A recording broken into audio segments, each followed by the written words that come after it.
यही पक्षीर नाम किए कहीपर ये गोटे भल पक्षी।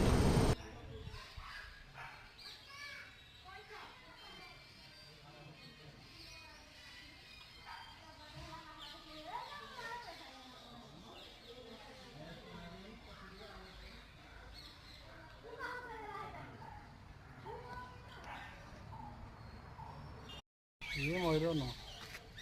छुआ छुआटा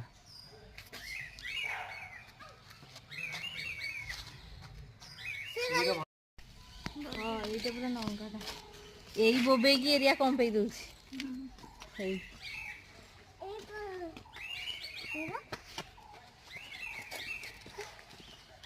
भीतर सब छुआ ये माँ बोली हाथ कड़े ना छुआ